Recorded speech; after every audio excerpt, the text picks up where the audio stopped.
and good day. My name is Jürgen Steinmetz from eTurboNews, and this is a breaking news update. For more news updates and shows, please go to youtube.com/travel news group. youtube.com/travel news group. Here's our update. Global governments urge to accelerate easing of travel restrictions. With respect to travel bans, last week, the WHO Emergency Committee confirmed their recommendation to lift or ease international traffic bans as they do not provide added value and continue to contribute to the economic and social stress experienced by states. The failure of travel restrictions introduced after the detection and reporting of Omicron variant to limit international spread of Omicron demonstrates the ineffectiveness of such measures over time. Geneva, the International Air Transport Association (IATA), urged governments to accelerate relaxation of travel restrictions as COVID-19 continues to evolve from the pandemic to endemic stage. IATA called for removing all travel barriers, including quarantine and testing for those fully vaccinated with a WHO-approved vaccine. Enabling quarantine-free travel for non-vaccinated travelers with a negative pre-departure antigen test result. Removing travel bans, and accelerating the easing of travel restrictions in recognition that travelers pose no greater risk for COVID-19 spread than already exists in the general population. With the experience of the Omicron variant, there is mounting scientific evidence and opinion opposing the targeting of travelers with restrictions and country bans to control the spread of COVID-19. The measures have not worked. Today Omicron is present in all parts of the world. That's why travel, with very few exceptions, does not increase the risk to general populations. The billions spent testing travelers would be far more effective if allocated to vaccine distribution or strengthening health care systems, said Willie Walsh, IATA's Director General. Evidence. A recently published study by Oxera and Edge Health demonstrated the extremely limited impact of travel restrictions on controlling the spread of Omicron.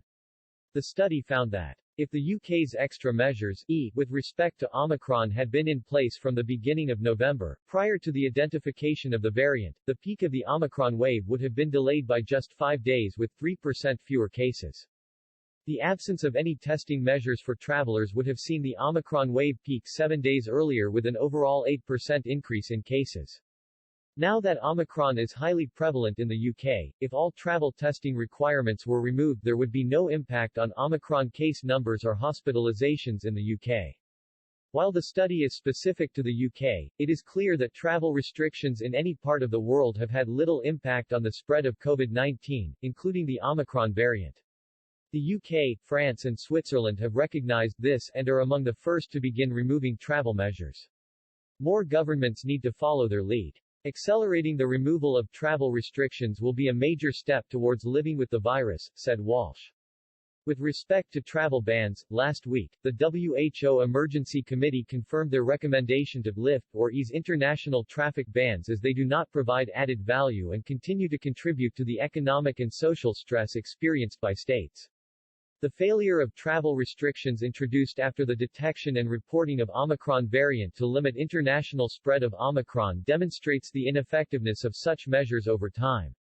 What happens when COVID-19 is confirmed as endemic? All indications point to COVID-19 becoming an endemic condition, one that humankind now has the tools, including vaccination and therapeutics, to live and travel with, bolstered by growing population immunity. This aligns with the advice from public health experts to shift the policy focus from an individual's health status towards policies focusing on population-wide protection. It is important that governments and the travel industry are well prepared for the transition and ready to remove the burden of measures that disrupt travel. The current situation of travel restrictions is a mess. There is one problem, COVID-19.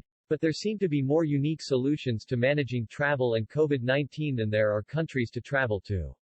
Indeed, research from the Migration Policy Institute has counted more than 100,000 travel measures around the world that create complexity for passengers, airlines and governments to manage. We have 2 years of experience to guide us on a simplified and coordinated path to normal travel when COVID-19 is endemic. That normality must recognize that travelers, with very few exceptions, will present no greater risk than exists in the general population. And that's why travelers should not be subject to any greater restrictions than are applied to the general community, said Walsh. Vaccination priorities. Mutually recognized policies on vaccination will be critical as we approach the endemic phase. Barrier-free travel is a potent incentive for vaccination. The sustainability of this incentive must not be compromised by vaccine policies that complicate travel or divert vaccine resources from where they can do the most good. Issues to address include accepted vaccines. There is no universal recognition for all vaccines on the WHO emergency use list. This raises a barrier to travel as people have little choice on the range of vaccines available in their country.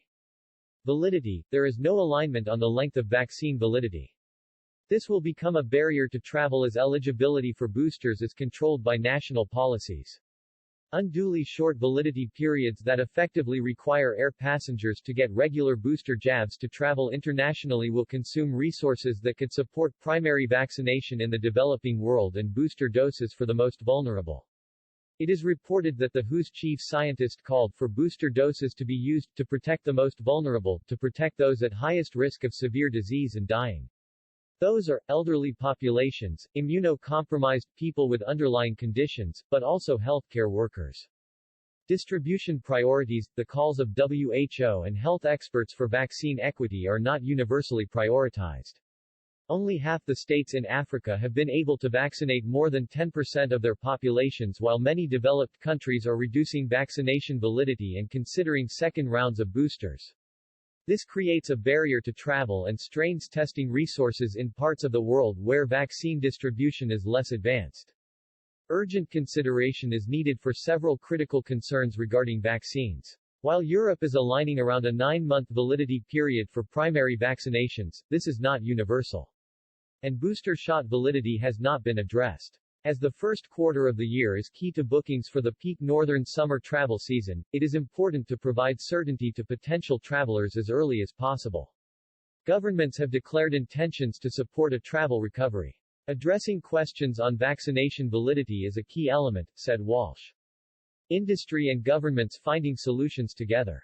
In October, the ministerial declaration of the ICAO High-Level Conference on COVID-19 called for One Vision for Aviation Recovery. IATA followed up by publishing From Restart to Recovery in November. It is a blueprint for reconnecting the world following key principles of simplicity, predictability and practicality.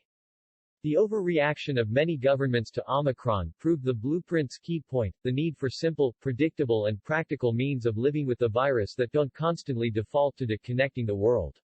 We have seen that targeting disproportionate measures at travelers has economic and social costs but very limited public health benefits. We must aim at a future where international travel faces no greater restriction than visiting a shop, attending a public gathering or riding the bus, said Walsh. IATA Travel Pass. The successful rollout of the IATA Travel Pass continues with a growing number of airlines already using it in daily operations to support the validation of health credentials for travel. Whatever the rules are for vaccination requirements, the industry will be able to manage them with digital solutions, the leader of which is the IATA Travel Pass. It's a matured solution being implemented across a growing number of global networks, said Walsh.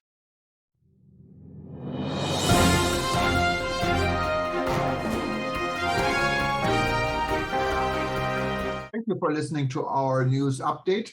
There's more on youtube.com/travel news group, or you can read us, of course, in going to our news portal at eTurboNews.com or travelnews.online.